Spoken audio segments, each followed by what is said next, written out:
Hello!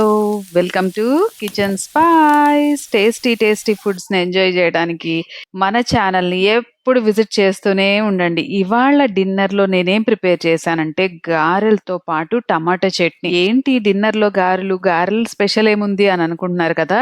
తప్పకుండా ఉంది. ఇది మా డ్యాడీకి చాలా ఇష్టమైన వెరైటీ ఆఫ్ గారెలనమాట. మామూలుగా రెగ్యులర్ గారెల్లో ఇదివరకంటే పొట్టు పప్పుతోటి చేసేవాళ్ళము. చాలా బలము ఆహ్, ఆయిల్స్ అవన్నీ కూడా చాలా బావుండేయి. ఇప్పుడు అలా చేయటానికి అవ్వట్లేదు కాబట్టి, గారెల పిండి నేను మామూలుగానే పొట్టు మినపప్పు చాలా ఎక్కువగా వాడతాను. ఓపిక లేనప్పుడు ఇలాంటివి యాడ్ చేసినప్పుడు మాత్రం దాన్ని ఇంకొంచెం టేస్టీగా, హెల్తీగా ప్రిపేర్ చేసుకుంటాననమాట. ముందు గారెల పిండిని మామూలుగా అయితే మిక్సీలో వేసేస్తాను. కానీ ఈసారి నేను వీక్‌కి సరిపడా పిండి రుబ్బేస్తున్నాను కాబట్టి, గారెల పిండి కూడా రుబ్బేసాననమాట. ఆ రుబ్బేసినప్పుడు చాలా స్పంజీ టెక్స్చర్ వచ్చేంత వరకు రుబ్బుకోవాలి. దాంట్లో పచ్చిమిర్చి, దాంతో పాటే అల్లము, ఇంకా కొంచెం ఉప్పు, ఈ గారెల పిండికి సరిపడినంత ఉప్పు వేసేసాననమాట. ఇదిగో ఇక్కడ మన నెక్స్ట్ లెవెల్ స్టార్ట్ అవుతుంది. ఉత్తగా వేసేసి అది కలిపి బాగా బీట్ చేసి వేసుకున్నా గారెలయిపోతాయి. కానీ తోటకూర, లేదంటే పాలకూర, లేదంటే క్యారెట్, ఆనియన్స్‌తో పాటు గనక యాడ్ చేస్తే వాటి టేస్ట్ కూడా డబల్ అవుతుంది. దాంతో పాటు చాలా చక్కటి హెల్త్ బెనిఫిట్స్ ఎళ్తాయి. అప్పుడప్పుడు మనం ఎలాగూ ఇలా ఆయిల్ ఫుడ్స్‌ని అవాయిడ్ చేయలేము. తినాలనిపిస్తూ ఉంటుంది. జిహ్వ చాపల్యం గదా!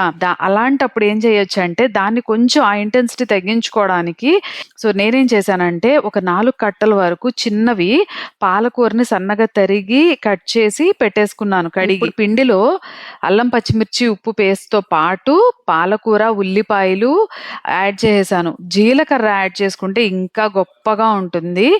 నేను ఇప్పుడు ప్రస్తుతానికైతే యాడ్ చేయలేదనమాట. దాని తర్వాత ఒక 2, 3 మినిట్స్ వరకు కలిపి కంపల్సరీగా ఇలా చేత్తోటి బీట్ చేసుకుంటే గారెల పిండి రెడీ అయిపోతుంది.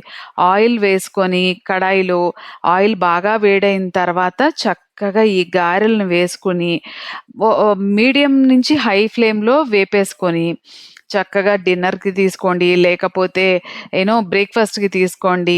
ఇంకా సండేస్ అయితే చికెన్‌తో పాటు తీసుకోండి. ఎలా అయినా సరే సూపర్ యమ్మీగా ఉంటుంది. ఇంతకుముందు నేను ఈ టీ ఫిల్టర్‌లో చేయటం ఐడియా ఒకటి షార్ట్స్‌లో చెప్పా కదా! నేను ట్రై చేశానని.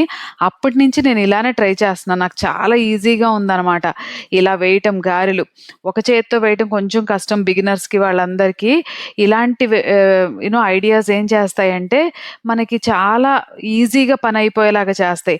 అంతకుముందు వీడియోలో చెప్పినట్టే కాషన్ ఏంటంటే, ఈ ఫిల్టర్‌లో నీళ్లుంటాయి. మనం మాటకి దాన్ని తడపాలి కాబట్టి.